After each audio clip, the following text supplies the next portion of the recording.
그러면 어느 정도 이제 인원들이 다 오셔서 바로 시작을 하겠습니다. 지금부터 2022학년도 대입 정시 설명회를 바깥 날씨가 매우 춥지만 우리 합격을 기원하는 우리 학부모님들과 학생들의 염원을 담아서 힘찬 박수로 시작하겠습니다. 네, 저는 대다수 지자체에 많은 입시와 관련된 부서들이 요즘 생기고 있는데요. 유일하게 서울시에서 중구청만이 직영으로 중구 진학상담센터를 운영하고 있습니다. 저는 그 중구 진학상담센터의 운영실장을 맡고 있는 김광규라고 합니다. 학부모님들이나 수험생 여러분 반갑습니다.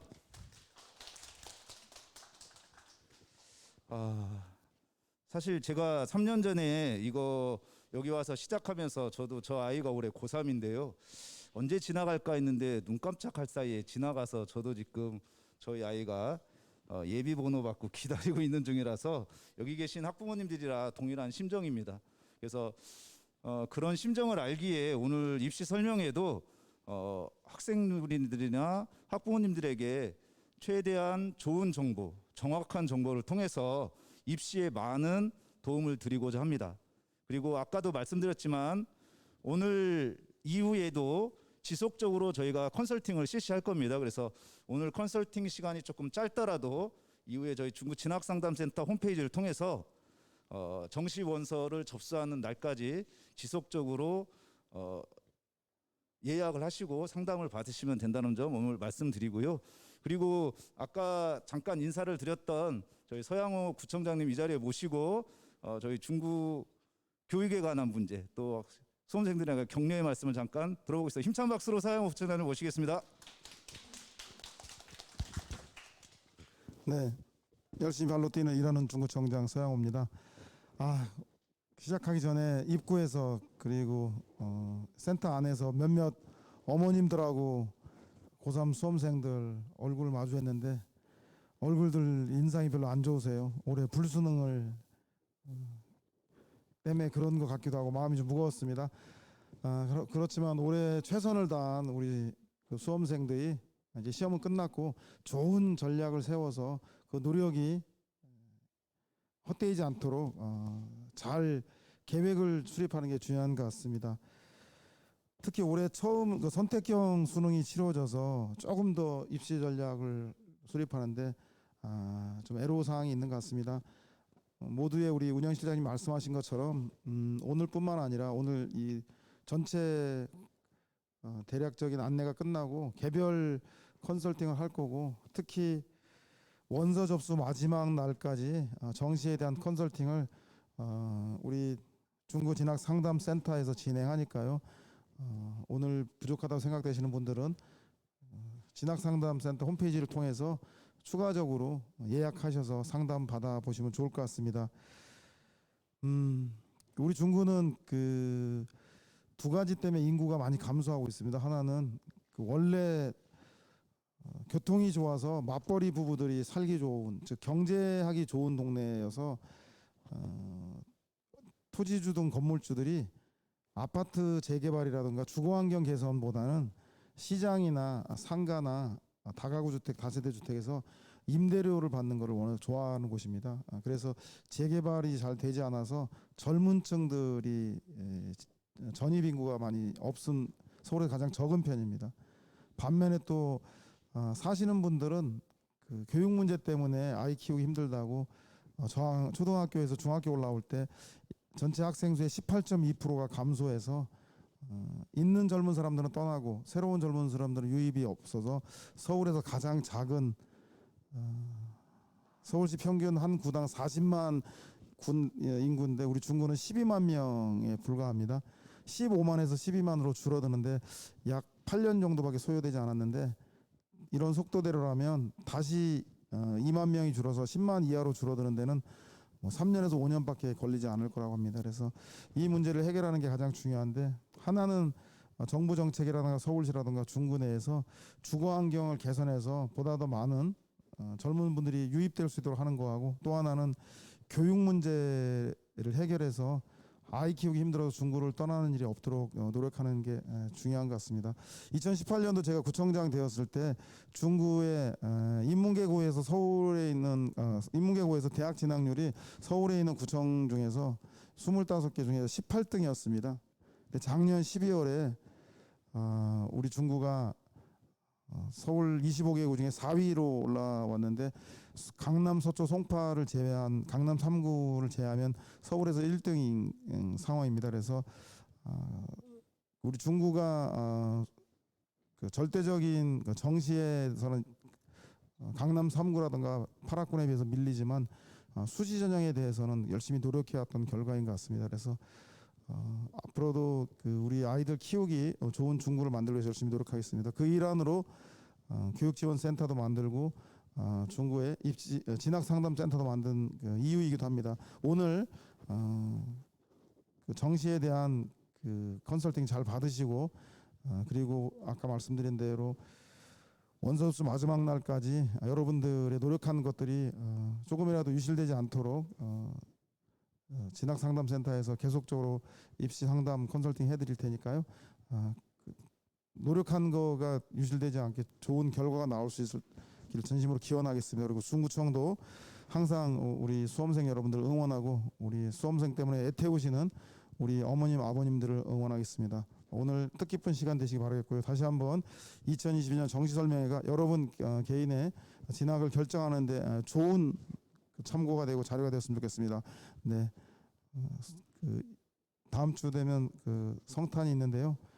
그 마음은 좀 급하고 좀 답답하지만 즐거운 성탄 되시고 코로나 때문에 미뤄뒀던 못한 일들 내년에는 반드시 좀 이루어질 수 있도록 소원 성취되는 그런 한 해 송년 뜻깊은 송년 되시기 바라겠습니다. 오늘 대입 정시설명회 잘 들으시고 좋은 시간 되시기 바랍니다. 고맙습니다.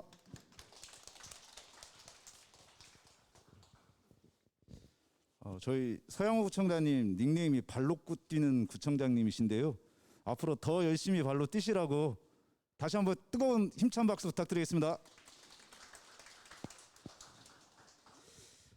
네, 그러면 뭐 오늘 오신 목적이 설명의 목적인 거니까요. 그래서 제 일부로 정시 지원 전략과 올 수능에 가서 간략한 설명 한번 들어보겠습니다. 저희 일부 순서는 저희 중구 진학상담센터 컨설턴트이시고요. 전에는 이제 고려대학교에서 입학사정관도 지내셨고요. 우리가 입시에서는 뭐 제야의 숨은 고수 이런 분들이 많은데요. 그 중에 한 분이십니다. 그래서 이따 컨설팅 받으실 수도 있으시고요. 그래서 오늘 설명 들어보시고 혹시나 설명 들으시다가 중간중간에 정말 궁금하다 이런 것들은 간략간략하게 질문도 받으실 수 있는데요. 그럼 좀 시간이 길어지는 거니까 짧게 해주시면 즉답하는 시간도 가질 수 있도록 하겠습니다. 자, 그러면 오늘 일부 순서를 맡아주실 이주환 컨설턴트 선생님을 모시겠습니다. 네. 네, 반갑습니다. 이주환입니다. 이번에 수능이 워낙 상황들이 많이 변화됐죠. 그리고 뭐 저도 뭐 온라인으로 많이 보고 입시 기관 설명회도 저도 많이 다닙니다. 저도 설명회를 가지만 다른 기관에서 하는 설명회도 많이 갑니다. 그래서 여러 가지 얘기도 듣고 과연 지금 하고 있는 설명들이 또는 지금 보고 있는 분석 방법들이 옳은지 틀린지 이런 것도 저희가 판단을 하거든요. 그래서 아무래도 저희 같은 경우는 이제 공공기관에서 하다 보니까 사실은 입시기관들은 본인들 나름대로의 좀 목적이 있습니다. 학생들을 또 끌어와야 되는 부분들이 있고 그리고 컨설팅이라는 것도 요즘 좀 경쟁이 심합니다.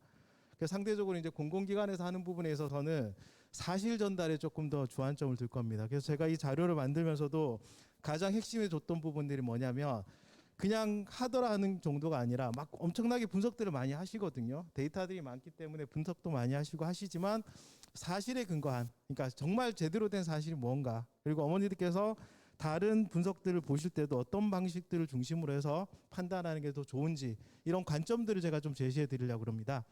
자, 일단 제가 한번 볼게요. 제가 이걸 매번 말씀드린 이유는 이거 잘 잊어먹으세요. 실제로 그렇습니다. 이게 입시다 보니까 정말 조심조심 하지만 조심을 너무 하다 보면은 이런 일정들이 놓치는 경우가 봅니다. 제가 올해 수시 같은 경우에도 어떤 학생들 같은 경우에는 수시를 면접을 보러 못 간 학생들도 있고요. 그다음에 뭐 노수시험 같은 경우 노수시험을 못 가는 학생들도 있습니다. 잊어먹고. 오전 시험인데 오후에 가거나 이런 경우도 있습니다. 그래서 일정은 한 번 더 확인하시면 되고요. 제가 여기 뒤에 조금 더 정리해놨는데 요거 한번 잘 보세요, 어머니. 예. 일단은 요게 나중에도 말씀드리겠지만 대학들마다 탐구 과목은 과목별로 성적이 다 다르거든요. 그래서 대학들마다 표준 점수를 반영하는 대학이 있고 그 다음에 변환 표준 점수를 반영하는 대학이 있습니다. 그러니까 과목별 편차를 조금 줄이는 방향으로 해서 어느 정도 좀 가감을 해주는 거죠. 그거에 대해 올해에 대한 어떤 그 변환 표준 점수 발표 비율이 발표되는 게 요 시점입니다. 사실은 저희가 지금 설명을 이때 하고 있지만 요 이후에 좀 더 정확한 분석들이 가능한 겁니다. 이게 반영이 되고 이런 것들이 어느 정도 구성이 되고 난 다음에 실질적으로 학생이 대학에 진학했을 때 성적을 얼마 정도 받을 수 있는지 정확한 성적을 이때 이후 알 수 있게 됩니다. 그래서 지금 코엑스에도 정보 박람회 하고 있거든요. 저도 어제 갔다 왔습니다. 학생들 무지하게 많더라고요.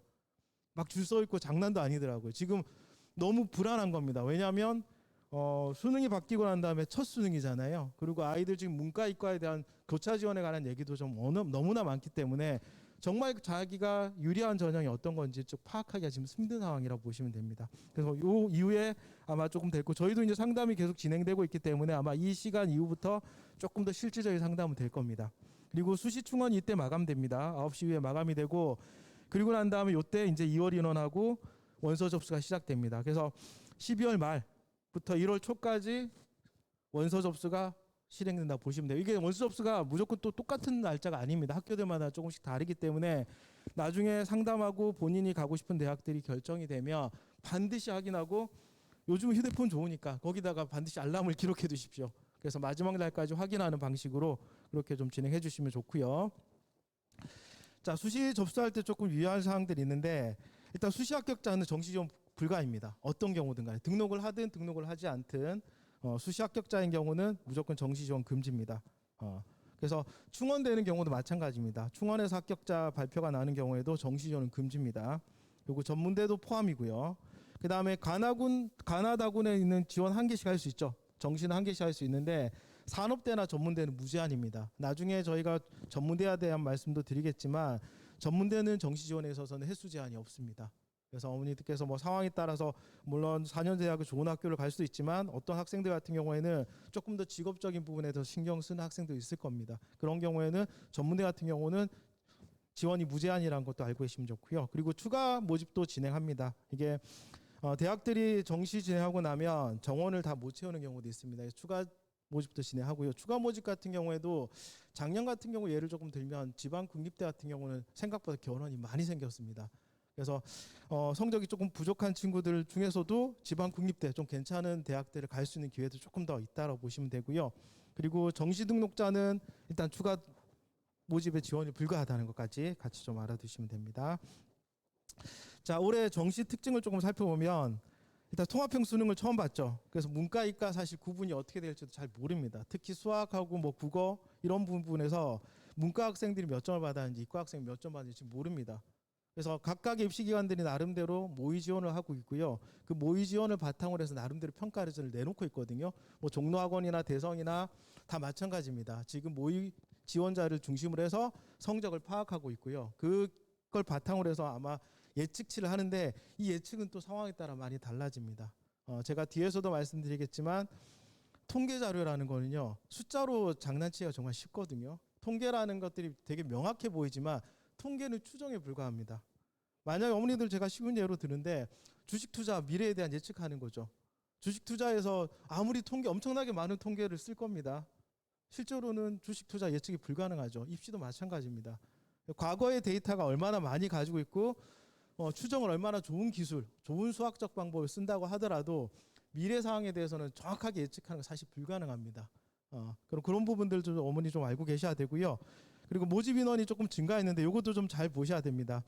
모집 인원 증가하게 된 배경 중에 하나는 자연계의 약대가 도입됐죠. 약대 인원수가 조금 늘었고요. 그리고 대학들마다 다 20% 정도 증가한 건 아니고요. 전체 인원이 20% 증가했지만 실제로 상위권 대학들에서 정시 인원이 좀 많이 늘어났습니다.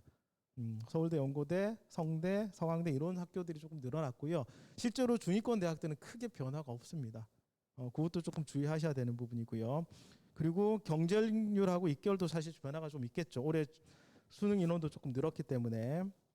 그리고 또 하나 다 문제가 되는 부분도 이 부분입니다.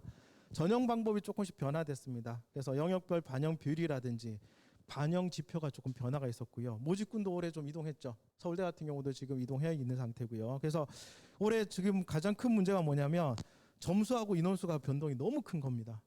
그래서 사실 저도 예측을 하고 저도 나름대로 각종 데이터를 사용해 가지고 통계적인 방법으로 하고 있지만 저도 사실은 확신을 못할 정도입니다. 너무나 변수가 큽니다. 그래서 어떻게 보면 올해 입시는 과거보다 불확실성이 더 큰 상황이라고 보시면 됩니다. 그래서 이럴 때는 사실 눈치 작전이나 통계보다는 소신 지원이 훨씬 더 낫습니다. 실제로 작년에도 그랬거든요. 작년 같은 경우에도 소신 지원하는 학생들이 오히려 흔히 우리 빵꾸라 그러죠. 빵꾸를 뚫는 경우가 있습니다. 오히려 괜히 경쟁률 보고 저기 정시 원서 접수할 때 마지막 경쟁률 확인하고 뭐 이렇게 하다 보면은 오히려 그게 더 마이너스 되는 요인들이 많았습니다. 그래서 이렇게 불확실성이 증가할 때는 확실한 자기 성적 그리고 확실한 분석 그리고 자신의 진로에 맞게 소신 지원하는 게 가장 합리적인 답이라고 제가 말씀드리겠습니다. 그래서 불확실성이 증가하는 경우에는 눈치 작전이라는 게 생각보다 그렇게 많이 작용하지 않는다라고 보시면 됩니다. 수능 지표에 대한 얘기도 제가 말씀드릴게요. 이거는 제가 그냥 예시로 한 번에 말씀드릴게요. 이게 수능 지표 중에서 표준 점수를 쓰는 경우도 있고 백분위 점수를 쓰는 경우도 있고 또 학교들마다는 이 탐구 과목들 같은 경우에는 그 과목들마다 성적이 다 다릅니다. 그래서 변환 표준 점수를 쓰는 학교들도 있습니다. 그래서 변환 표준 점수를 쓴다라는 거는 표준 점수의 어떤 점수 차이를 조금 줄여주는 역할을 하는 겁니다. 그래서 대학들이 과학 과목들 또는 사탐 과목들 중에서 점수 편차가 큰 과목들을 어느 정도 보정을 해주는 역할이라고 생각하시면 됩니다. 그러면 변환 표준 점수를 쓰는 것과 표준 점수를 순수하게 쓰는 학교들에서 실제 점수 차가 과목별 편차가 심해지는 거죠. 그것도 여러분께서 알고 계셔야 되는 거고요. 그리고 원점수하고 이제 표준 점수하고 백분위 보시면 여기 이제 A 학생하고 B 학생 있는데 표준 점수상으로는 A 학생이 좀 더 유리한 상황이 되죠. 이게 가상의 성적표입니다. 이렇게 돼 있는데 백분위 합으로 가면 또 오히려 B 학생 유리한 경우도 있고 이렇습니다. 이게 상위권 대학 같은 경우는 대부분 반영 비율이 정해져 있거든요. 크게 다르지 않습니다. 문제가 되는 것들은 중위권부터 문제가 됩니다. 중위권부터 표준 점수하고 백분위를 다양하게 반영합니다. 같은 학교더라도 가나다가 있으면 가나다 군별로도 다르게 반영하고 그럽니다. 그러니까 가장 변동성 심한 게 실제로는 중위권 대학, 중상위권 대학들이 가장 심각합니다. 그래서 아마 대부분의 아이들이 중위권 대학이나 중상위권 대학에 포함되어 있을 텐데 이 학생들이 실제로는 데이터상으로는 거의 추정이 불가능하다 보시면 됩니다. 그래서 아까 제가 말씀드린 것처럼 소신 지원이 훨씬 더 합리적이라는 겁니다. 여기도 제가 말씀드려왔는데 백분위 점수랑 표준 점수, 이 표준 점수를 그대로 반영하는 대학들이 이게 몇 가지면 좀 알아두십시오. 왜냐하면 변환 표준 점수 같은 경우는 앞에서도 잠깐 말씀드린 것처럼 점수 편차가 줄어든다 그랬죠. 내가 어떤 과목을 선택하느냐 관계없이 표준 점수의 점수 편차가 좀 줄어드는 효과가 있습니다. 반면에 이 표준 점수를 그대로 반영하는 학교 같은 경우에는 실제 점수를 보정하지 않는 겁니다. 그러면 내가 만약에 조금 좋은 성적을 받은 과목, 예를 들어서 자연계 같은 경우는 지학원이죠. 지학원 사탐보다 지학원이 최고 점수가 훨씬 높습니다. 동일한 점수 원점수를 받았다고 치면 실제로 표준 점수가 조금 더 높게 나옵니다. 그런 학생들은 표준 점수를 그대로 반영하는 대학이 훨씬 더 유리할 수도 있습니다. 경우에 따라서는 요즘 교차 지원에 대한 얘기도 많이 하고 있는데 교차 지원에 있어서도 과탐을 선택한 학생들이 인문계열로 교차 지원하는 경우에 표준 점수를 그대로 반영하는 대학이 상대적으로 유리한 겁니다. 왜냐하면 사탐보다 지금 과탐이 표준 점수가 좀 높게 나와 있습니다. 그런 특징이 있습니다. 자, 그리고 또 하나 제가 말씀드린 것처럼 이게 통계적인 예측이라는 거는 예측에 불과합니다. 그래서 배치표 많이 돌립니다. 올해 제가 적극적으로 설명회 다닐 때마다 말씀드리는데 거의 모든 입시 기관의 배치표를 다 돌리십시오. 올해는. 예전에는 뭐 상위권 대학은 어떤 배치표가 좀 더 유리하고 중위권 대학은 어떤 배치표가 좀 유리하고 이렇게 제가 말씀을 드렸었는데 올해는 모든 입시 기관에서 발표하는 배치표를 다 돌리십시오. 왜냐하면 다 예측이 다릅니다.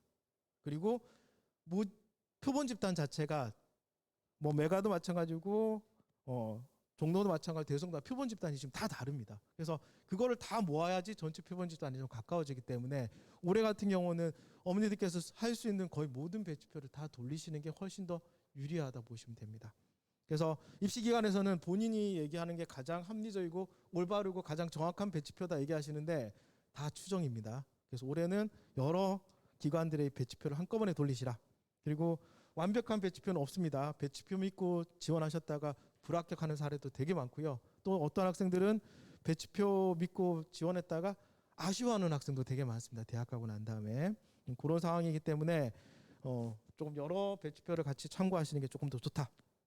그리고 또 하나 더 반영 요소하고 반영 비율을 고려하셔야 됩니다. 이거 제가 조금 미리 말씀드리면 상위권 대학 같은 경우 올해는 탐구 과목이 좀 잘 본 학생들이 상대적으로 지원하기가 좀 수월할 겁니다. 반면에 중위권 대학 같은 경우에는 탐구 과목보다는 국영수 쪽이 성적이 좋은 학생들이 조금 더 유리할 겁니다. 그래서 만약에 내가 탐구 과목에 비해서 국영수 부분에서 성적이 조금 더 높다, 좀 더 잘 나왔다라고 하는 학생들은 중위권 대학 지원할 때 조금 소신 지원해도 괜찮다는 겁니다. 그렇게 분석이 되고요. 그리고 경쟁률하고 입결 자료는 말 그대로 진짜 통계 자료입니다. 매년 다릅니다. 저희도 매번 보지만 저희도 3년치, 4년치 이렇게 분석하지만 매년 다릅니다. 특히 상위권 대학들은 거의 배치표가 맞습니다. 사실은 여기 나오는 경쟁률이라든지 입결이 상위권 대학들은 거의 맞습니다. 여기서 말씀드린 상위권 대학은 서울대, 연고대 말씀드리는 겁니다. 서성함만 가더라도 잘 안 맞습니다. 왜냐하면 우리가 상위권 아이들은 대부분 성적이 뻔하게 나오죠. 그래서 사실은 배치 상담하기가 되게 쉽습니다. 그래서 입결 자료라든지 통계 자료가 거의 맞아 떨어지는데 중위권부터는 이게 상당히 많이 변합니다. 제가 최근에 추세를 좀 찾아냈습니다. 몇 년치 분석하다 보니까 중위권 대학 같은 경우에는 이 입결 자료나 경쟁률 자료보다는 아이들의 학과 선호도가 더 큽니다. 생각보다. 제가 경쟁률을 쭉 분석해보고 입결의 이제 변화 비율을 보다 보니까 아이들이 생각보다는 경쟁률 이런 것보다는 학과에 대한 선호도 이런 것들이 훨씬 더 크게 작용한다고 보시면 됩니다. 그리고 아까도 말씀드린 것처럼 좀 올해는 다양하게 자료를 분석하는 걸 좀 필요할 겁니다. 자, 이거 한번 수능에 대한 얘기를 좀 말씀드릴 텐데요. 수능 비율은 이렇게 됐죠. 그래서 이게 지금 비율적으로 봤을 때는 미분기하하고 그다음 확률 통계하고 거의 한 50대 50 정도 문과 학생하고 이과 학생이 그렇다 보시면 되고요. 사실 확률 통계 선택하는 학생들 중에도 우리가 흔히 이과라는 학생도 있거든요. 그래서 그런 아이들도 일부 포함돼 있다. 국어도 마찬가지로 이 정도 비율 돼 있죠. 그래서 뒤에 제가 조금 더 자세하게 좀 분석을 해드리겠습니다. 자, 일단은 국어부터 한번 볼게요. 제가 올해 수능 보면서 느꼈던 게 뭐냐면 올해 수능의 목표는 상위권 학생들의 변별력을 높이는 게 수능의 목표였던 것 같습니다. 보시면은 이게 지금 그 교육과정평가원에서 발표한 도수 자료인데요. 제가 그대로 그냥 가져왔습니다. 보시면은 국어 같은 경우도 보면 최고점, 그죠? 작년에 최고점 올라갔죠. 그다음 최저점 비슷합니다. 근데 여기 등급 간 간격을 보셔야 되는데 여기 간격이 어떻습니까? 올해가 훨씬 더 많죠. 이게 많다는 얘기는 점수대별로 아이들이 점 차이가 다양한 아이들이 점수대로 받을 수 있다는 얘기입니다. 그러니까 여기서 변별력이 조금 더 증가했다고 보시면 됩니다. 그래서 올해 같은 경우에는 상위권 대학 같은 경우에 점수 변별력이 생각보다 큽니다. 아마 상위권 대학들은 학생들 구분하는데 생각보다 쉬울 겁니다. 제가 고대에 있을 때 정시 같은 경우에는 수점 6개짜리까지 계산하거든요. 왜냐하면 학생들 너무나 많이 몰려있기 때문에. 그리고 대부분 성적이 비슷비슷합니다. 근데 이렇게 딱 나오면 상위권 대학들 생각보다 좀 구분하기가 쉬워집니다. 그런 특징이 있고요. 그 다음에 제가 선을 그어놓은 게 1등급 기준입니다. 여기 선이 등급 기준으로 정해놨고요. 2등급 보시면은 2등급은 비슷합니다. 여기 보면 선 라인을 제가 그어놨는데 2등급 좀 라인은 비슷하고요. 3등급 라인도 마찬가지입니다.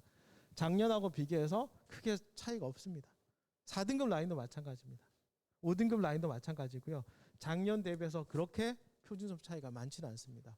국어만 그런 게 아니고요. 뒷부분에 보시면 수학도 마찬가지입니다.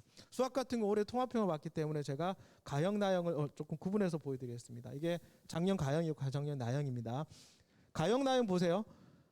작년에는 난이도를 조절 잘했죠. 비슷하게 나왔습니다. 문과, 이과 크게 구분 문제 없이. 그래서 문과 학생들 지원하거나 이과 학생을 지원할 때 크게 막 이 성적 때문에 문제가 되거나 하진 않았습니다. 근데 올해 같은 경우에는 이렇게 됐죠. 일단 상위권 성적 편차 커졌습니다. 국어하고 마찬가지로 수학도 상위권 성적 편차 커졌습니다. 그 얘기는 무슨 얘기냐면 상위권에 대해서 변별력이 증가했다는 얘기입니다.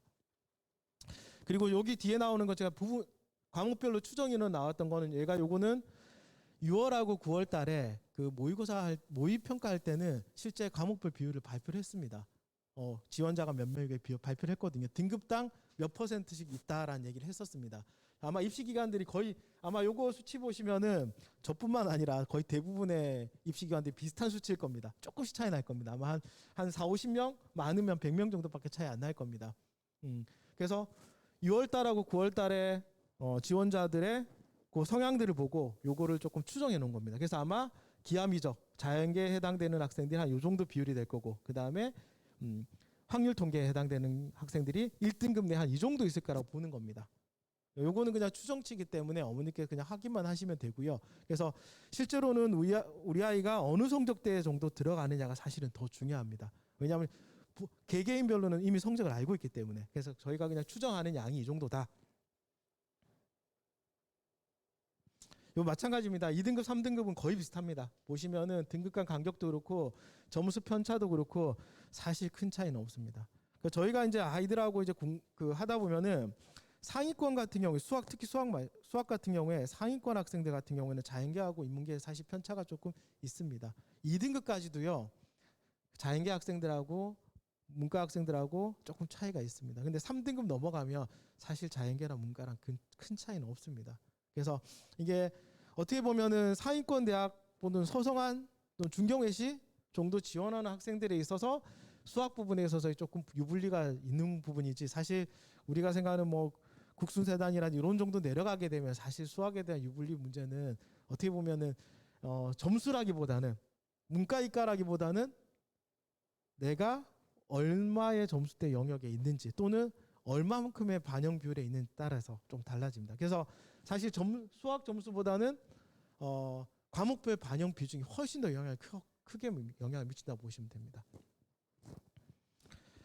그다음에 영어도 마찬가지입니다. 영어도 보시면은 올해 영어가 조금 어려웠죠. 그래서 1등급 비율이 좀 낮아지는. 이 영어도 좀 중요한 게 중하위권 내려가거나 수도권 대학에서는 영어 반영률이 상당히 높습니다.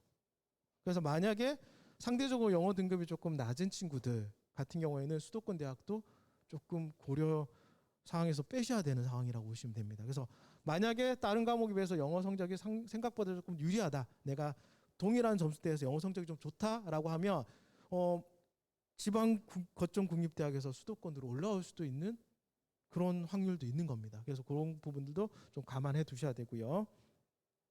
그다음 과탐 부분도 제가 아까 말씀 잠깐 드렸던 것처럼 작년 대비해서 과탐은 사실 크게 변동 사항이 없었습니다. 보시면 비율도 그렇고 거의 크게 변동 사항이 없고요.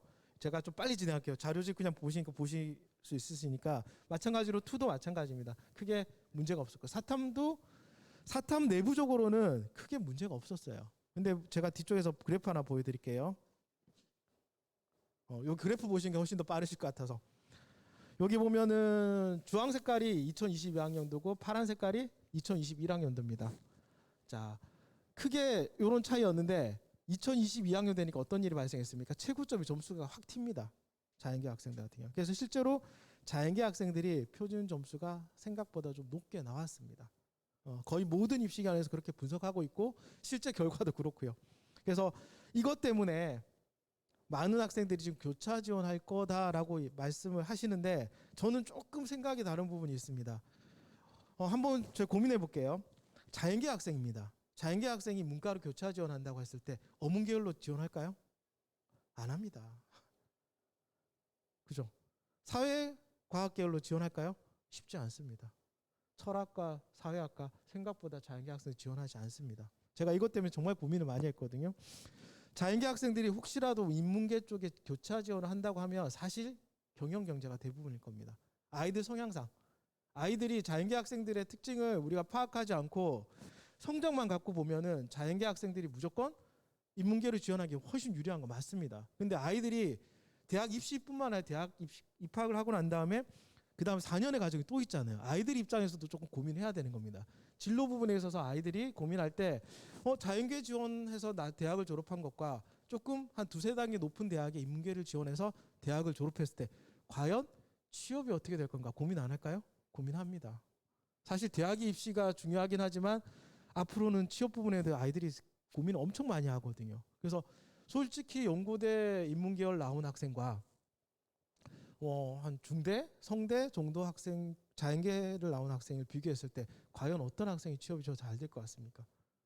자연계가 실제로 더 잘 됩니다. 그래서 아이들 입장에서는 그냥 단순히 대학을 선택하는 아이도 있겠지만 자연계 학생들 중에 문과로 대거 넘어간다라고 입시 평가 기관에서 말씀 많이 하시는데 저는 아니라고 봅니다.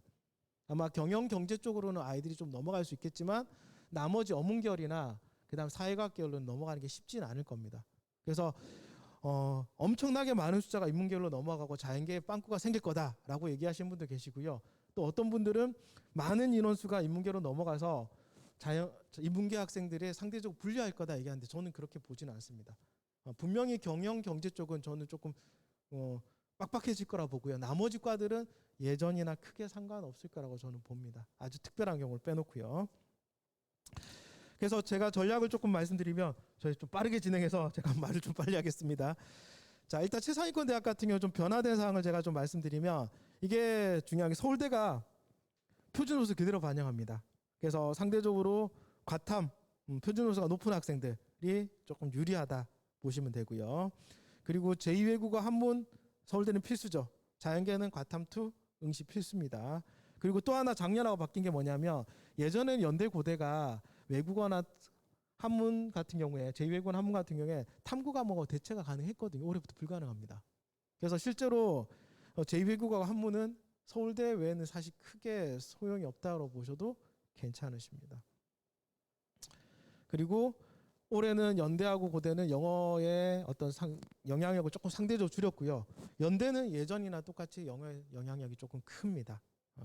그리고 아까도 말씀드린 것처럼 서울대가 표준 점수를 반영하기 때문에 과탐이 사탐보다는 조금 더 유리한. 서울대는 조금 입장이 다르죠. 만약에 아랫동에 연고대 정도 지원하는 학생, 자연계 학생이 서울대 인문계열 이거는 지원할 가능성이 있죠. 서울대입니다. 우리가 말하는 흔히 서울대입니다. 그렇기 때문에 가능성이 있지만 사실 중위권, 중상위권 대학 내려오면 그럴 가능성 저는 크게 높진 않다고 보는 거고요. 자, 그다음에 상위권 대학도 보겠습니다. 상위권 대학은 일단은 서강대가 수학 반영률을 조금 감소시켰습니다. 이게 수치상으로는 크진 않은데 이게 점수 계산하다 보면 생각보다 점수가 크게 나오는 경우도 있습니다. 그래서 그거 하나 알아두셔야 되고 그다음에 성대 같은 경우는 인문계에서 수학 그죠? 인문계 국어 수학에서 40% 반영하고 자연계는 수학을 40% 반영합니다. 중위권부터는 이 반영 비율이 많이 달라집니다. 상위권 대학들은 크게 반영 비율이라 이런 것들이 크게 변하지 않는데 중위권부터 중상위권까지는 이 반영 비율이 군별로도 달라지고 학교별로도 많이 상이합니다. 그래서 어떤 게 더 유리할지는 앞에서도 말씀드린 것처럼 많이 돌려보셔야 됩니다. 그리고 한양대는 탐구 2 과목을 보게 된 경우에 3% 가산점 주고요. 그리고 이 상위권 대학에 해당되는 학교들은 보통 우리가 서성한이라 부르는 학교들이죠. 표준 점수하고 표준 변환 점수를 동시에 사용합니다. 그래서 이 학교들 같은 경우는 표준 변환 점수를 사용하기 때문에 상대적으로 조금 편차가 줄어드는 효과가 있습니다. 그래서 그런 것도 반영해 두셔야 되고 이 부분은 제가 조금 더 말씀드리는 게 중경외시에 있는 자연계 학생들 같은 경우는 서성한 정도는 지원할 가능성이 조금 있습니다. 저희도 아이들 상담하다 보면 아이들 중에는 이게 중경외시하고 조금 느낌이 다른가 봐요. 서울대 연고대 그다음에 서성한 중경외시 이렇게 치면 그 단계에서는 조금 반응성이 좀 있습니다. 그래서 중경외시의 자연계 상위권 학생들 같은 경우는 서성한의 인문계 교차 지원이 좀 숫자가 많을 걸로 예상이 좀 됩니다. 그래서 이것도 참고 사항으로 좀 알아두시도록 하시고요. 그다음에 중위권 대학부터는 변화가 극심합니다. 여기서부터 이제 엄청납니다. 대부분의 학교들이 표준 점수하고 표준 변환 점수를 동시에 사용하고요. 그다음에 특별한 것들 몇 가지 좀 정리해드리면 중대 같은 경우에는 여기 있죠. 인문계 같은 경우는 국어 수학, 자연계는 수학이랑 탐구 반영 비율이 조금 높습니다. 그다음에 경희대가 한국사 비중이 좀 높습니다. 5% 정도 적용을 하고요. 그다음에 시립대는 영어의 비중이 높게 나타납니다. 영어의 비중이 높긴 하지만 제가 여기도 뒤에다 적어놨죠. 등급 간의 점수차는 크질 않습니다. 비율은 높지만 등급 간 점수차는 크지 않다. 그래서 여기 밑에 한 번 더 정리해놨죠. 시립대하고 외대하고 중앙대가 영어 등급 간 점수차를 조금 줄였습니다. 그래서 점수 차이를 좀 축소했습니다. 그래서 경희대가 그래도 상대적으로 중위권 대학에서 봤을 때 경희대는 영어 영향력이 조금 더 높다라고 보시면 됩니다. 만약에 나의 성적이 어느 정도 계산했더니 중경 H 정도 라인에 들어간다. 그랬을 때 나의 성적 중에 영어 성적이 좀 더 좋다라고 하면 경희대가 더 유리할 수도 있는 거죠. 이런 부분들을 잘 체크하셔야 되는 겁니다. 그리고 교육대학 같은 경우도 이 교육대학의 인기가 좀 시들해졌죠. 예전에 비해서 좀 많이 시들해졌습니다. 전체적으로 경쟁률이 그렇게 높진 않고요.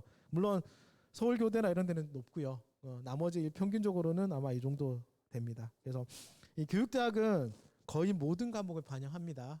특정 과목 없이 고르게 잘하는 아이들을 뽑습니다. 그래서 이렇게 뭐 다 거의 모든 과목들을 반영한다 보시면 되고요. 그리고 교육대학은 면접도 실시합니다. 정시에서 면접까지 실시하고 그 교직 인성 같은 걸 보게 됩니다. 그래서 이것도 참고 사항으로 좀 알아두도록 하십시오.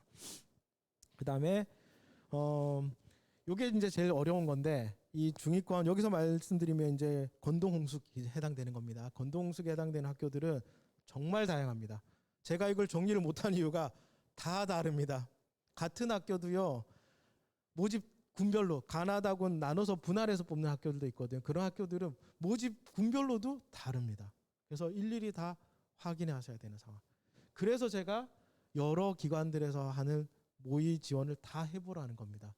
왜냐하면 거의 모든 기관들이 나름대로 다 반영하고 하겠지만 계산이 조금씩 틀린 경우도 있고 막 그렇거든요. 그래서 한 번씩 다 확인해 보셔야 되는 겁니다. 그래서 여기 좀 특징적인 것들만 좀 제가 뽑아놨는데 탐구 과목 하나를 반영하는 학교들이 서울 지역에는 이런 학교들이 있습니다. 대부분 학교들이 탐구 과목을 2과목 반영하는데 한 과목 반영하는 학교들이 이런 학교들이 있습니다. 그 다음에 탐구 반영 비율도요 다양합니다. 10%부터 시작해서 30%까지 정말 다양합니다. 여기가 제일 변화가 많은 지역이라고 보시면 됩니다. 그리고 많은 학교들이 미적이나 기하를 선택한 학생들 또는 과학 탐구를 선택한 학생들한테는 과산점을 좀 부여하는 특성이 있고요. 그다음 한국사 5%라면 한국사를 좀 많이 반영하는 거거든요. 건대하고 동대는 한국사도 5% 반영합니다. 그리고 조금 특징적인 것 중에 하나는 동국대 같은 경우는 영어의 반영률이 조금 낮습니다. 그리고 건국대 같은 경우는 자연계 영어 2등급부터는 감점을 적용하기 때문에 2등급까지 만약에 받았다고 하면 건대는 크게 문제될 건 없습니다. 그렇게 반영하시면 되고요. 그 다음에 표준 점수를 반영하는 학교.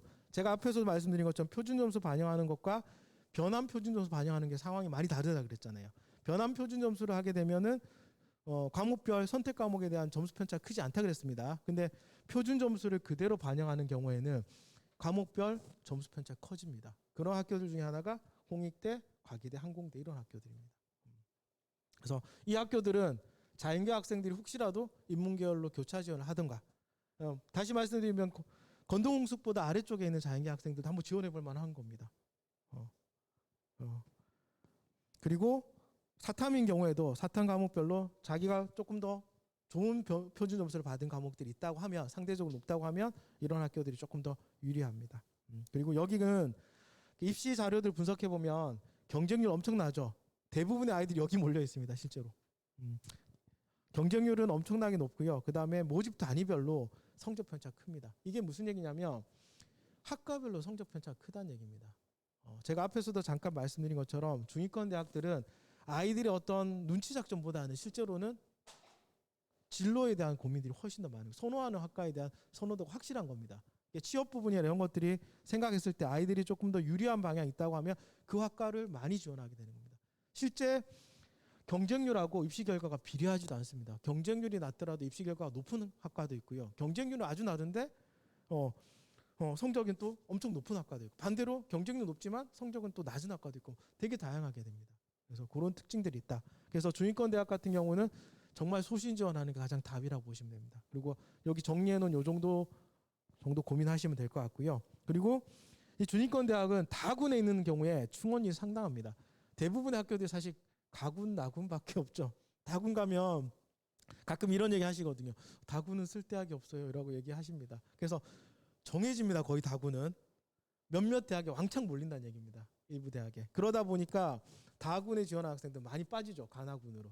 그러다 보니까 충원율이나 이런 것들이 많이 조금 늘어나는 게 다군의 특징입니다. 그렇다고 이 충원율을 보고 지원하는 경우도 사실 조금 불안한 부분도 있어서 요거는 그냥 참고사항으로만 알아두도록 하시면 됩니다. 그리고 아까도 제가 말씀드린 것처럼 학과에 대한 모집 단위에 대한 선호도가 상당히 높게 나타나고 실제로 요즘 인기 있는 학과들 요즘 인문계는 미디어잖아요. 그죠? 미디어. 미디어나 경영 경제 쪽은 입시 결과가 높게 나타나고 어문계열이나 이쪽은 상당히 또 낮게 나타납니다. 자연계도 마찬가지입니다. 취업 잘 되는 전자계열들, 화공계열들, 우리 보통 전학이라 부르는 과들 있죠. 그런 학교들은 결과가 높게 나오고 나머지 조금 비선호하는 학과들 같은 경우는 되게 낮게 나오는 특성이 있습니다. 그다음에 수도권 대학. 수도권 대학들은 같은 과 같은 학교임에도 불구하고 군별로 분할 모집하는 학교가 생각보다 많습니다. 왜냐하면 이거 대학들의 좀 입장인데 대학들 입장에서는 이게 정원을 못 채우는 경우가 많습니다. 그래서 수도권 대학 같은 경우는 이 정원 문제가 발생되기 때문에 좀 나눠서 뽑습니다. 아이들이 좀 많이 지원하도록 할 수 있게. 그리고 반영하는 과목은 탐구 과목 같은 경우 한 과목 반영하는 대학들이 좀 많습니다. 그리고 반영 지표가 또 이것도 마찬가지로 엄청나게 다양하고요. 학생들마다 유불리가 그때그때마다 다 달라집니다. 비슷한 성적을 가지고 있더라도 어떤 과목의 성적이 좀 더 좋으냐, 내가 백분위가 좋으냐 또는 표준 점수가 좋으냐에 따라서 또 엄청나게 많은 변화가 발생되는 게 이쪽 지역이라고 보시면 됩니다. 그래서 여기도 마찬가지로 대학에 대한, 여기서는 좀 다르죠. 서울에 있는 중위권 대학 같은 경우는 학과에 대한 선호도잖아요. 근데 수도권 대학으로 보면요, 학교에 대한 선호도로 바뀝니다. 그게 서울 지역 반경 몇 킬로죠. 그렇게 보시면 됩니다. 서울을 중심으로 해서 반경으로 따졌을 때 서울에 가까울수록 성적이 높게 나옵니다. 그래서 경기도가 어머니 생각보다 멀습니다. 그 경기도권이 어디가 천안 앞까지잖아요, 그죠? 경기도가 평택까지도 내려가기 때문에 사실 뭐 말씀드리기 좀 그렇지만 평택대나 이런 데 좀 가게 되면 성적이 좀 많이 떨어지고요. 그다음 수도권 중에서도 뭐 수원 정도까지 가면 상당히 또 성적이 높습니다. 그래서 이 수도권 대학 같은 경우에는 학교에 대한 어떤 영향력이 좀 더 크게 나타난다. 그리고 이쪽 대학은 입시 결과가 큰 폭으로 차이 납니다. 왜 그러냐면 흔히 얘기하는 빵꾸가 여기서 발생이 되는 겁니다. 그래서 최종 입결이 나오게 되면 성적이 확 떨어지는 경우도 있고 확 올라가는 경우도 있고 이게 되게 다양합니다. 그래서 수도권 대학은 입결 보는데 정말 조심하셔야 됩니다. 입결 보실 때 요거 제가 미리 말씀드립니다. 수도권 대학 같은 경우는 입결 그냥 보시고 지원하시다가 좀 아쉬운 경우가 생기는 경우가 많고요. 그 다음에 불합격하는 경우도 막 생기고 그럽니다. 그래서 매년 입시 결과가 상당히 많이 변하고 그 다음에 전년도 입시 결과하고 거의 상관관계 없습니다. 수도권은 그 해마다 다른 겁니다. 그리고 영어에 대한 영향력이 서울 소재 대학보다 상당히 높습니다. 그래서 앞에서도 잠깐 말씀드린 것처럼 지방 국립대 정도 갈 성적대인데 만약에 영어 성적이 동일 성적대 학생들보다 좀 높다고 하면 수도권 지역으로 올라오는 겁니다. 그게 조금 더 유리하다 보시면 됩니다. 그리고 우리 흔히 얘기하는 지방 거점 국립대학. 지방 거점 국립대학은 간화군에 많습니다. 분할 모집을 하지만 간화군에 대부분 뽑고요. 지방 거점 국립대학이 아마 다군에 뽑았으면 되게 흥행을 했을 텐데 이분들은 좀 간화군에 그래도 나름대로 자존심이 좀 있는 것 같습니다. 그래서 간화군에 좀 많이 뽑고요. 모집단이 되게 다양합니다. 학과가 되게 많습니다. 국립대학은 학과도 많고 모집단이 많기 때문에 되게 다양하고요. 그 다음에 4개 영역 중에 보통 거의 다 반영하는 학교들이 좀 많습니다. 국립대학이 조금 복잡합니다. 좀 학생들이 여러 가지 분야를 좀 많이 하길 바라기 때문에 4개 영역 거의 다 반영하고 탐구 과목도 2과목 반영하는 경우가 되게 많습니다. 마찬가지로 국립대학 같은 경우에도 반영 비율이라든지 이런 지표에 대한 변화율이 좀 크기 때문에 매번 이것도 확인하셔야 됩니다. 그리고 전체적으로는 최근에 이제 지방에 잘 안 가기 때문에 경쟁률이 좀 낮아지는 추세고 입시 결과도 좀 많이 낮아집니다. 우리가 흔히 빵꾸 얘기할 때 제일 빵꾸 많이 나는 데가 지방 국립대학입니다. 정원 못 채우는 경우도 많고요. 제 후배도 국립대학 교수하는 친구도 있지만 요즘 정원 채우는 거 아주 힘들다 그럽니다. 그래서 정말 마지막까지 뽑아도 인원수가 없어서 추가 모집을 해야 되는 경우도 많이 생기고요. 지방 국립대 같은 경우 추가 모집 인원도 거의 100명 단위가 넘습니다. 그런 특징이 있다고 보시면 됩니다. 그다음 교차 지원에 관한 말씀 조금 드릴 텐데 여기 표 보시면은 여기 보시면 됩니다.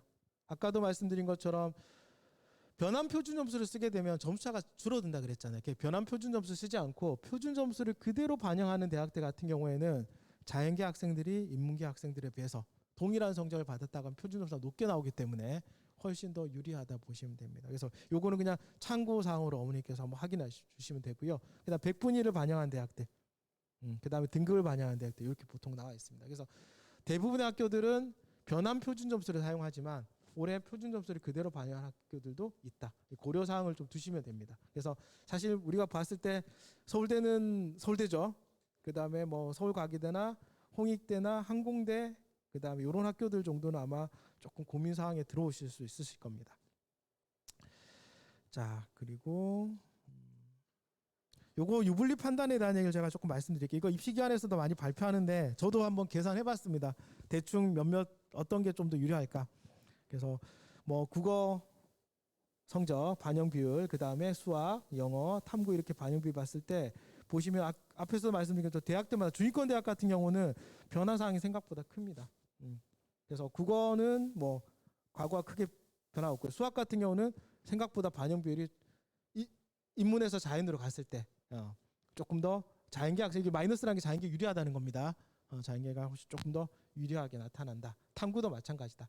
문과 학생들이 상대적으로 점수가 마이너스 점수라는 겁니다. 그렇게 보시면 되고요.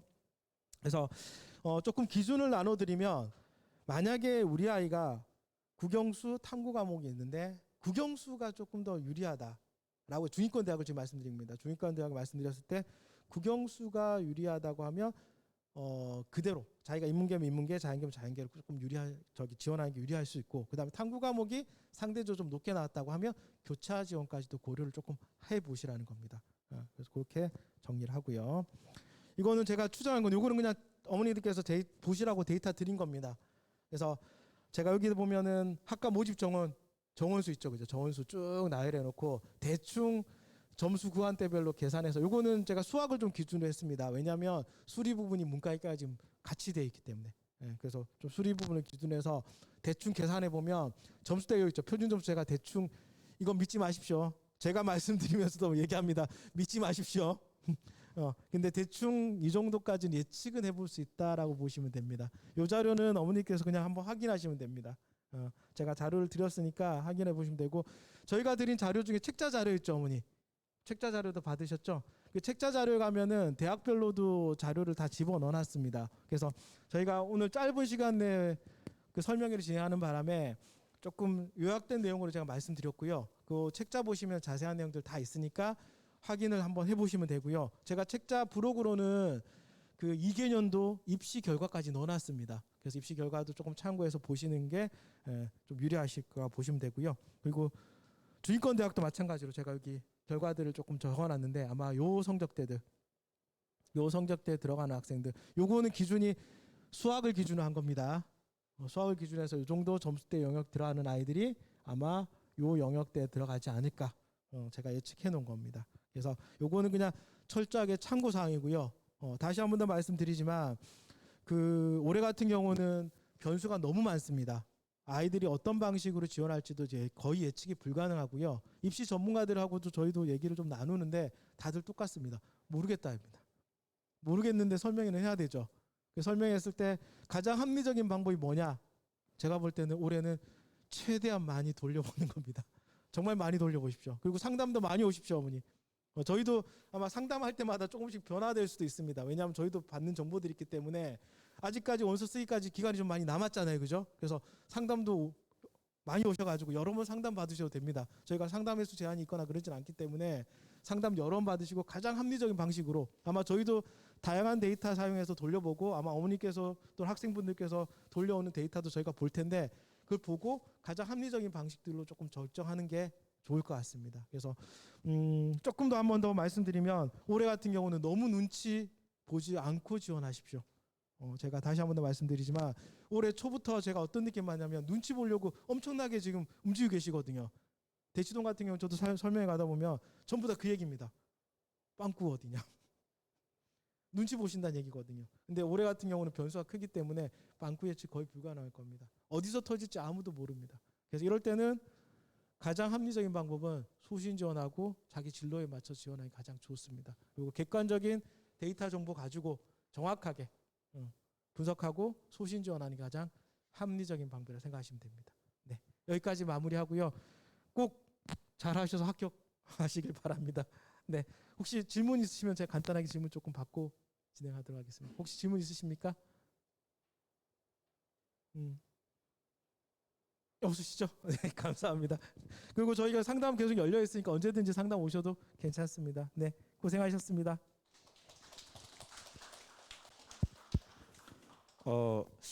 사실 저희가 이제 전문대학도 준비를 했는데요. 물론 관심이 없으실 수도 있는데요. 그래서 짧게 이런 상황이 있다라고 한 거 정보 드리는 거니까 자리 함께 해주셨으면 좋겠고요. 제가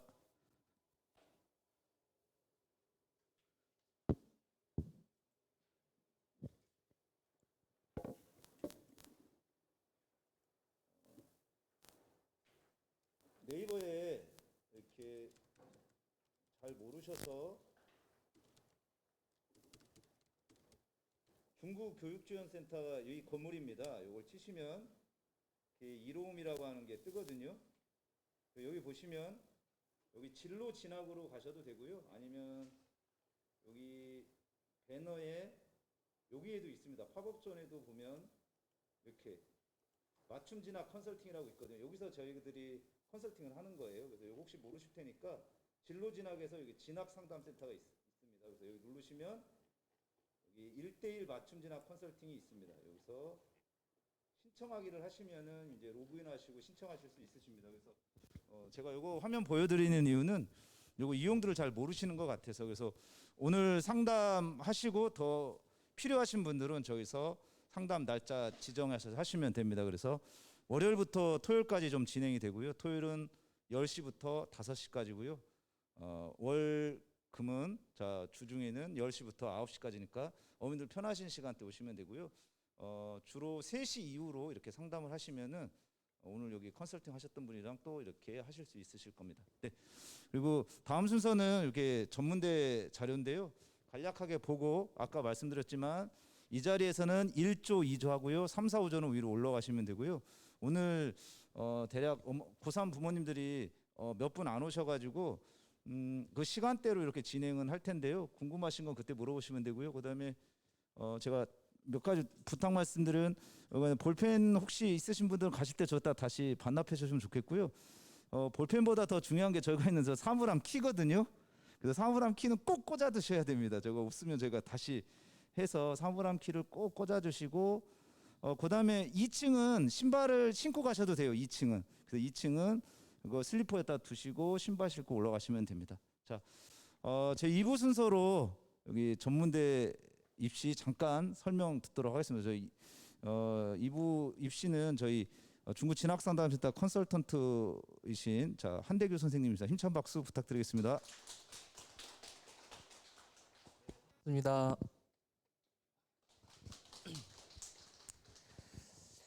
그 전문대학 설명회 보신 적 있으세요 혹시? 네, 없으시죠? 희소성이 별로 없어요. 왜냐하면 4년제 대학은 원서를 쓰는 횟수가 제한되어 있지만 전문대는 횟수 제한이 없거든요. 그래서 제가 전문대 학교 수시든 정시든 원서를 써서 떨어뜨린 적은 없어요. 왜냐하면 다 쓰라고 하니까. 그래서 혹시라도 성적이 좀 안 좋은데 그래도 집에서 가까운 전문대학을 가겠다 이런 마음이 있으시면 오늘 정보 좀 잘 들어보신 다음에 결정을 하시면 되고, 그 전문대학 중에서 특히 보건 계열은 조금 성적대가 높은 편이에요.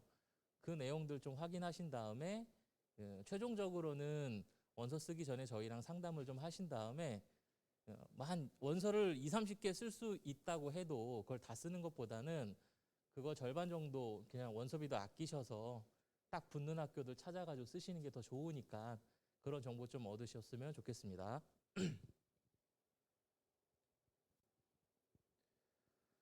간략하게 전문대학 현황을 말씀드릴게요. 지역별로 총 135개 전문대학이 있는데요. 경기권에 제일 많죠.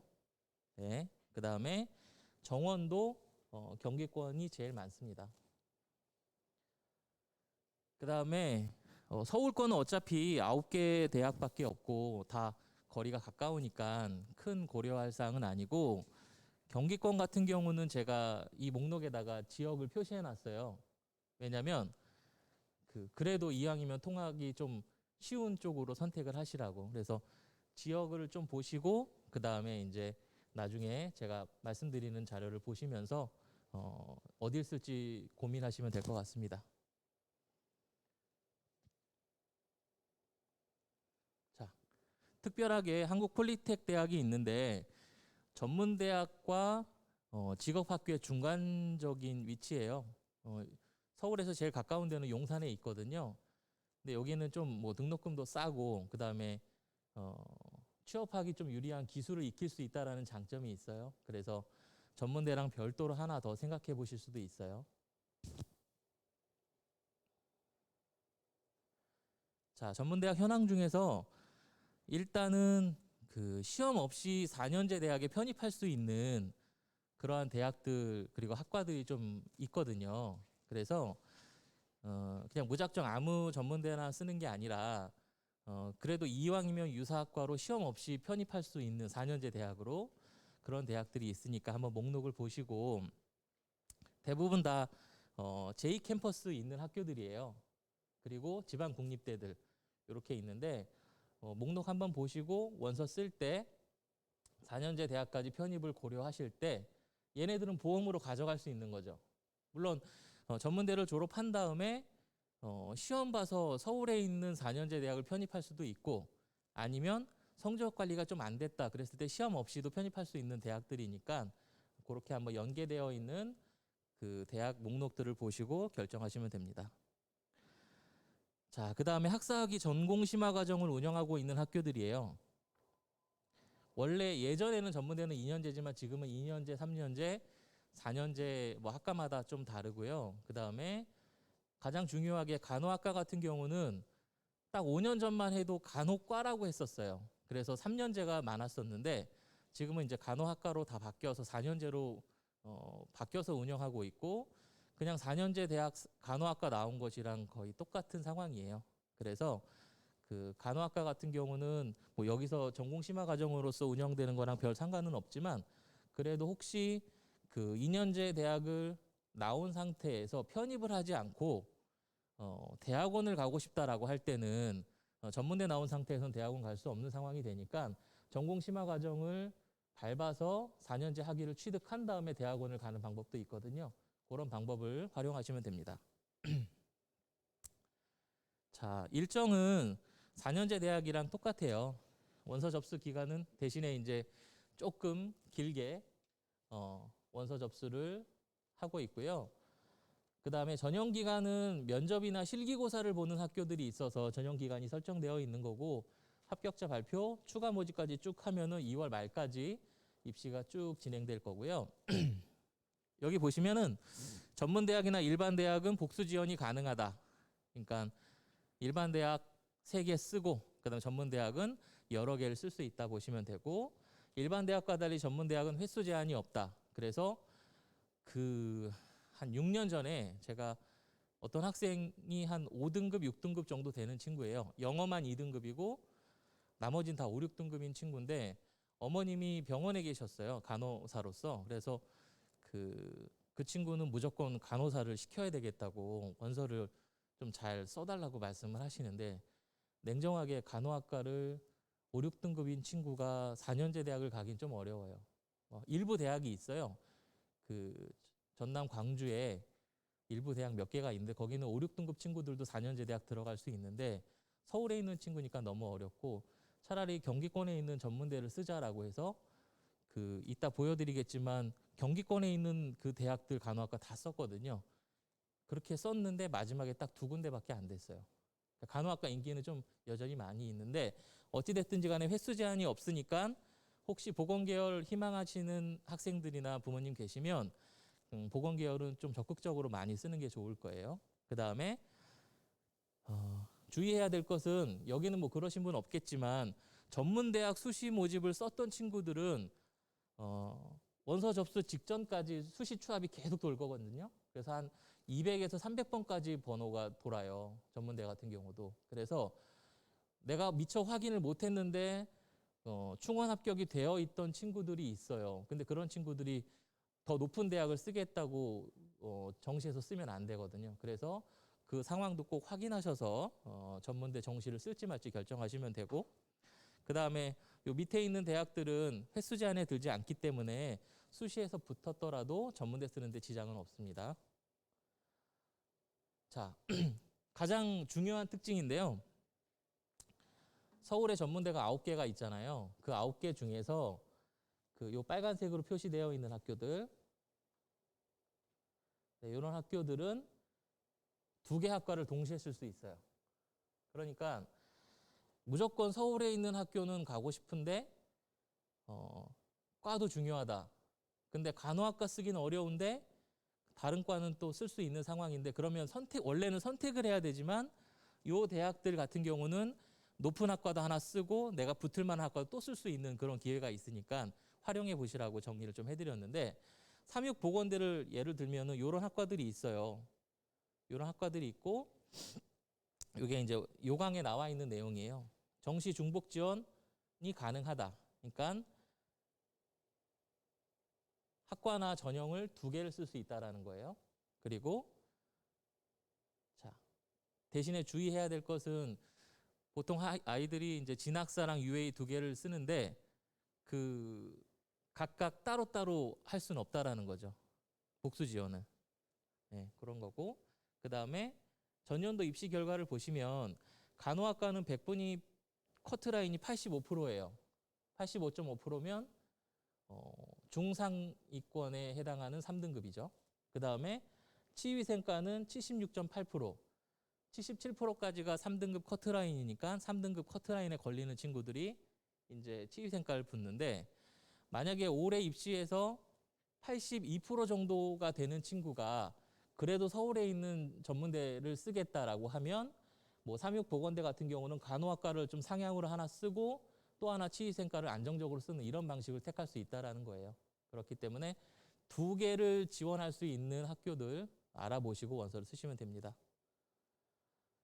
자, 이제 본격적으로 전문대학 정시 모집 인원이 특징인데 실질적으로 지금 요만큼 23,000명을 선발하겠다라고 발표가 되어 있지만 미등록이 워낙 많아요. 수시에서 2월 되는 인원이 많아서 아마 3만 명이 넘어갈 거예요. 그렇기 때문에 전문대 정시도 실질적으로 들어갈 수 있는 가능성이 상당히 높다. 이렇게 생각하시면 되고 간호나 보건 그리고 유아교육 같은 경우는 정시에서 많이 뽑아요. 네. 그래서 이런 학과들을 지원하길 희망하는 친구들 같은 경우는 모집 인원이 얼마나 늘어났는지까지도 확인하고 또 쓰시면 되고요. 그 다음에 간호학과가 개설되어 있는 수도권 대학들이에요. 전문대학들. 여기 보시면 뭐 삼육보건대, 서울여자간호대, 서울대는 되게 많죠. 정시 모집에서 30명 이상을 뽑는 건 상당히 많은 인원이고 경민대가 2명이잖아요. 의정부에 있는 학교인데 2명이지만 실질적으로는 한 20명 가까이 될 때도 있어요. 왜냐하면 수시에서 미등록 인원이 발생하기 때문에 2월 되는 인원까지 생각하면 적게 배정되어 있는 학교들도 사실 인원수가 상당히 늘어난다 보시면 되는 거고 그 다음에 기타 이제 경기권에 이제 수도권에 있는 뭐 치위생과라든가 물리치료, 작업치료학과는 이제 제 자료집 두꺼운 자료집 있잖아요. 거기 뒤편에 이제 전문대 내용이 한 30페이지 정도 있는데 거기 8페이지를 참고하시면 그 목록들이 있으니까 한번 보시고 원서 쓸 때 참고하시면 되고요. 그 다음에 전문대 정시 모집은 4년제랑 다르게 4년제 같은 경우는 대부분 다 수능 중심으로 선발을 해요. 예체능계 제외하고는. 예체능계는 실기 점수가 있잖아요. 근데 전문대 같은 경우는 수능 전형도 있고 내신으로만 뽑는 전형도 있어요. 혹은 내신과 면접을 같이 뽑는 전형도 있고 아니면 면접의 비중이 워낙 높은 전형도 있어요. 그러니까 내가 무슨 전문대야라고 처음에 생각해서 수시 원서를 4년제에다 좀 높게 썼는데 내신이 좀 좋은 친구들 그런데 수능이 워낙 안 나왔어요. 수능으로 치면은 서울에 있는 전문대도 가기 어려운 상황인데 근데 내신은 그래도 어느 정도 관리해놨다 그러면 수능 전형을 치는 게 아니라 학생부 위주 전형으로 쓰면 되는 거예요. 그러니까 전문대는 기회가 상당히 넓은 거죠. 그러니까 수능 점수로만 전문대 원서를 쓴다 이런 생각은 안 하시는 게 좋아요. 그 다음에 뭐 수시 2월 그러니까 예를 들어서 경민대학이 수시에서 2월 된 인원이 20명이다. 그럼 그 20명을 어떤 대학은 수능 전형으로 뽑을 때도 있고 어떤 대학은 학생부 위주 전형으로 뽑을 때도 있어요. 왜냐하면 수시에서 2월 된 거니까 그거는 선택 자율이거든요. 그래서 그거를 확인하시고 내 지표 중에서 내신으로 쓰는 게 좋으냐 수능으로 쓰는 게 좋으냐를 판단하셔서 지원하실 때 좀 고려하시면 됩니다. 자, 이제 일반 전형이 이제 수능을 많이 반영하는 전형이에요. 수능 비중이 60%에서 많게는 100%까지 되네요. 네, 서울에 있는 전문대학만 일단 목록을 뽑아놨는데 다른 대학들은 아까 그 자료집의 10페이지부터 보시면 되고요. 대부분 수능 비중이 높고 그 다음에 작년보다 수능 비중을 높인 대학들이 있어요. 원래 내신이 한 30% 정도 됐던 대학들이 이제 내신을 20%로 줄이고 수능을 80%로 늘린 이런 대학들이 있어요. 명지전문대랑 배화여대. 그래서 이 일반 전형 같은 경우는 수능의 비중이 높다 보시면 되고 면접 비중이 높은 전형 및 학과가 있어요. 제가 전문대 원서를 쓸 때 제일 낮은 학생 내신이 8.4등급까지 써본 적도 있고요. 그 다음에 유일하게 합격을 못 시킨 학생이 있어요. 합격을 못 시켰다는 건 뭐냐면 내신이 7.8등급인데 서울에 있는 전문대 가고 싶다고 말씀하신 분인데 서울에 있는 전문대 못 붙였어요. 워낙 7.8등급으로 붙을 대학은 별로 없거든요. 근데 그 친구가 그 사교성이 좋고 그 다음에 언어 공부하는 걸 좋아해서 그렇다면은 면접 비중이 높은 학과를 쓰자라고 해서 경기권까지는 써서 붙었는데 이제 서울권을 7점대 등급으로 들어가긴 상당히 어렵다. 뭐 수시에서 이렇게 보시면 되고 여기 보시면 학과 명칭을 보시면 대부분 왜 면접을 중요하게 생각하시는지 아실 거예요. 네. 서비스직 같은 경우, 그다음 제일 많은 게 이제 항공승무원 관련된 학과죠. 그래서 그런 학과들은 그 면접 비중이 상당히 높다. 그리고 개원예대 같은 경우는 미대를 준비하는 친구들이 사실은 처음에는 고려도 안 하는데 막상 성적도 안 나오고 실기가 좀 부족할 때 쓰는데 광고 브랜드 디자인 같은 경우는 면접만 봐요. 그러니까 이 친구의 뭐 창의성이나 아이디어 같은 것들을 좀 체크해 보겠다. 이렇게 보시면 돼요. 그 다음에 청강문화산업대 같은 경우도 네, 면접만으로도 뽑고 있어요. 네, 그래서 면접 비중이 높은 전형 및 학과에서 예를 들어보면 인덕대 글로벌 항공 서비스 학과가 있는데 면접 비중이 워낙 높다 보니까 어떤 친구가 작년에 붙었냐? 국어 수학 중에 한 과목이 들어가는데 12%예요. 그러면 이제 11%부터 8등급이니까 12%는 7등급 끄트머리에 있는 학생인 거죠. 그 다음에 탐구 한 과목 100분위가 17%, 이것도 7등급. 영어는 8등급인 친구가 이 학과를 붙었어요. 그럼 무슨 말이냐? 면접 비중이 높은 학교는 실질적으로 수능을 완전히 못 봐도 면접으로 다 뒤집혀진다 생각하시면 되고, 그 다음에 한양여대 호텔관광이나 항공 비서인재학과 같은 경우는 여기 보시면 이거 이제 그 대학의 환산 점수기 때문에 그냥 비교만 하시면 되는데 다른 학과는 300점대인데 그 면접 비중이 높은 학과들은 200점대, 100점대 학생들이 붙었어요. 그러니까 서울에 있는 전문대도 성적이 안 돼도 면접으로 뒤집는 경우가 워낙 많으니까 혹시라도 서울에 있는 전문대를 꼭 가고 싶은데 성적이 많이 부족하다 그러면 이런 전형도 적극적으로 활용하시면 됩니다. 그 다음에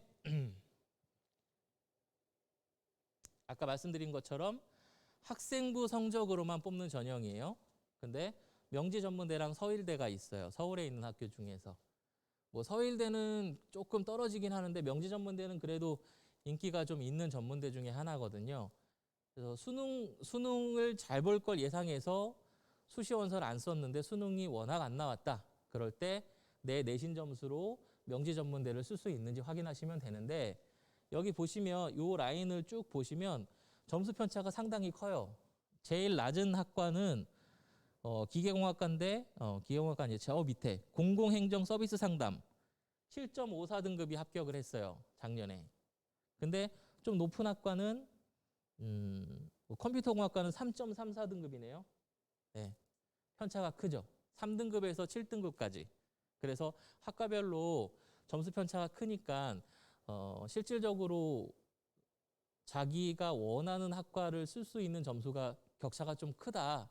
그러면 과를 좀 바꿔서 쓰는 것도 생각해 보시면 되고, 그래도 혹시 모른다. 왜냐하면 전문대가 이제 추합이 많이 돌기 때문에 나는 그냥 내가 원하는 학과 쓰겠다 해도 괜찮아요. 왜냐하면 전문대는 횟수 제한이 없어서 여기를 좀 높게 쓰고 다른 대학을 좀 낮게 쓰면 되니까 그렇게 전략을 취하시면 됩니다.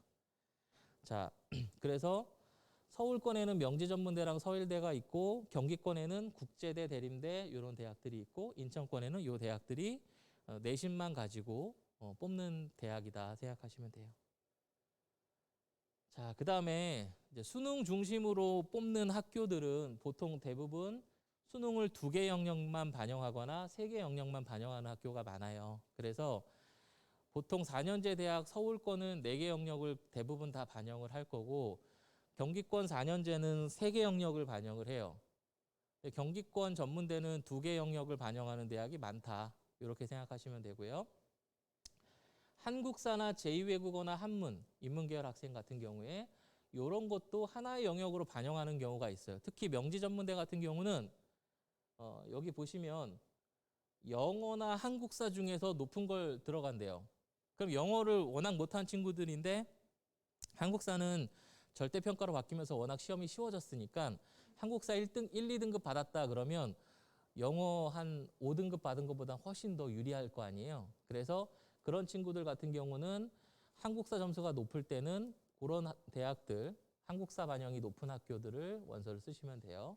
그래서 보통 2개나 3개 영역인데 삼육보건대는 4개 영역, 한양여대는 5개인데 이 한국사까지 반영을 하는 거예요.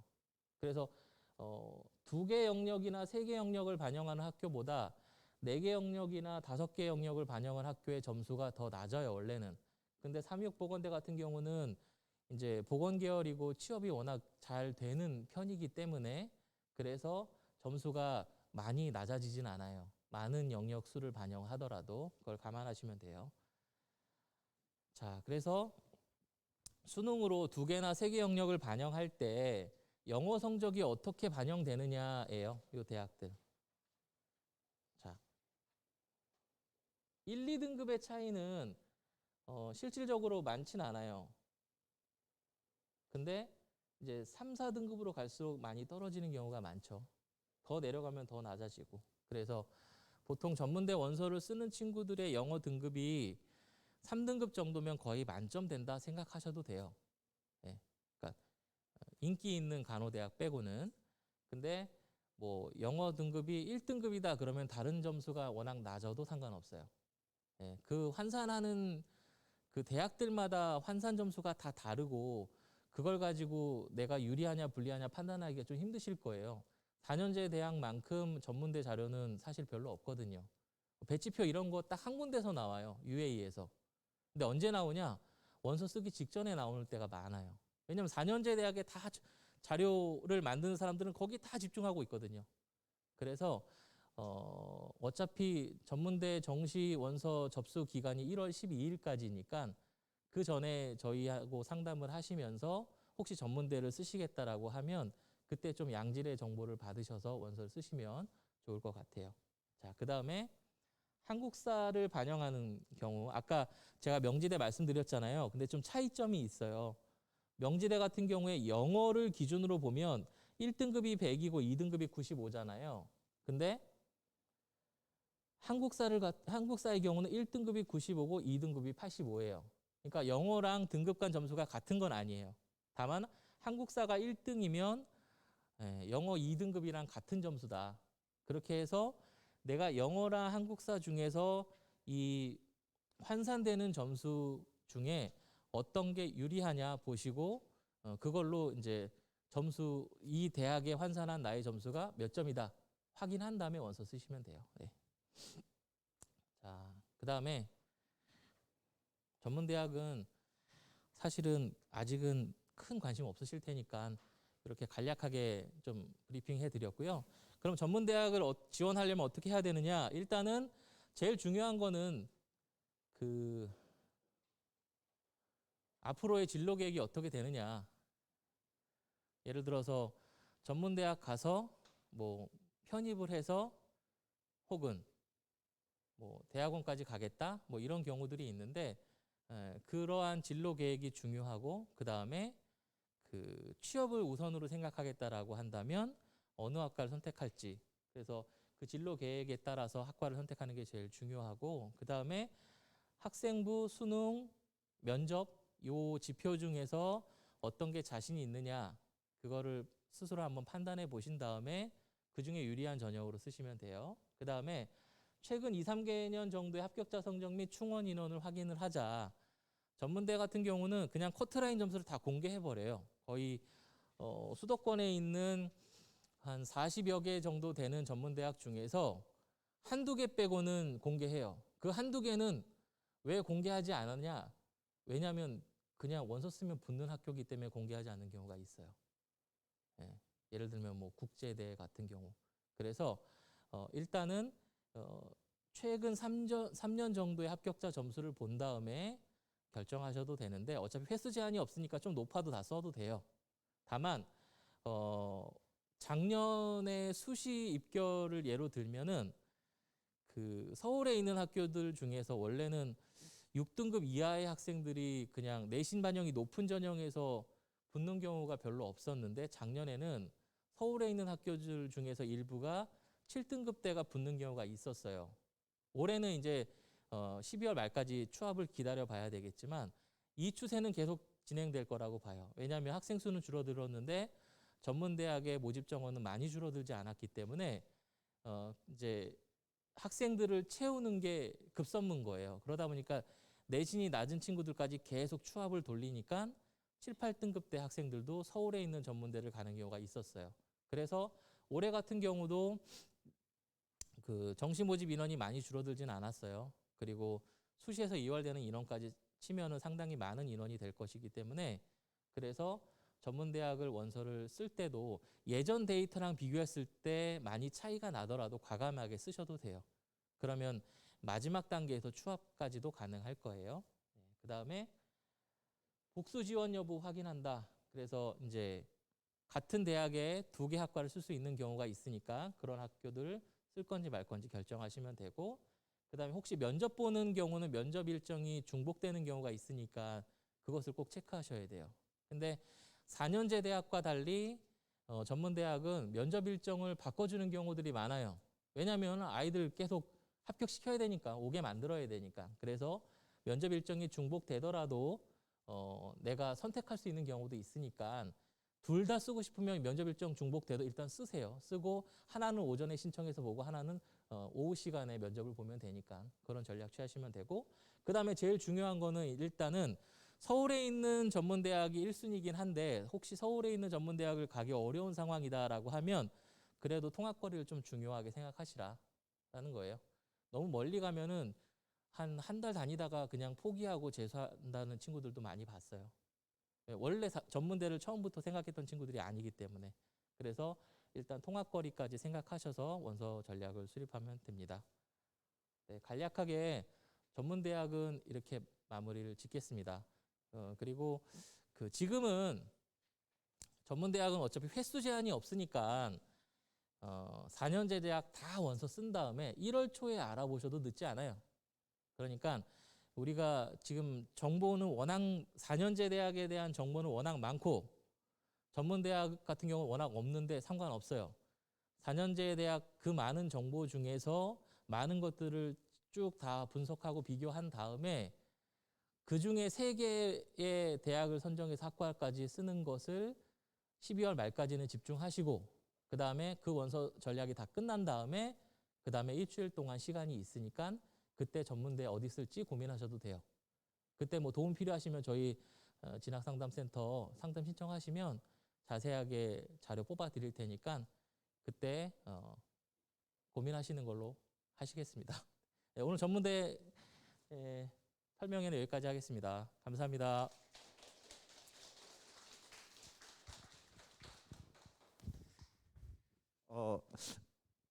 도움이 되셨으면 하는 바람이 있습니다. 제가 밖에 나가보지 않았는데 지금 서울에 대설주의보라고 하는데 눈이 오고 있는지는 잘 모르겠는데요. 이렇게 오늘 오전부터 오셔서 기다리신 분도 있고, 근데 여기 오신 분들은 누구나 다 같은 마음이라는 생각이 들거든요. 그래서 제가 감히 드리는 말씀이지만 여기 오신 분들은 반드시 이번 정시에서 좋은 결과가 있을 것이라고 생각이 듭니다. 그런 믿음이 있고요. 그래서 오늘 너무 감사드리고요. 그다음에 이런 또 위험한 상황에도 이 자리에 참석해서 너무 감사드리고 반드시 합격의 영광이 우리 여기 계신 분들에게 있기를 저도 기원하겠습니다.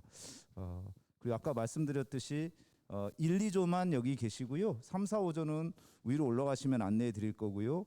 가시면서 반드시 신발장 열쇠는 두고 가시기 바라겠습니다. 그다음에 조금 한 1, 2분 텀들이 있으니까요. 그거 감안하셔서 진행을 하시면 됩니다. 1, 2조만 남으시고 3, 4, 5조는 위로 올라가시면 됩니다. 이상으로 오늘 정시 설명회를 마치겠습니다. 감사합니다.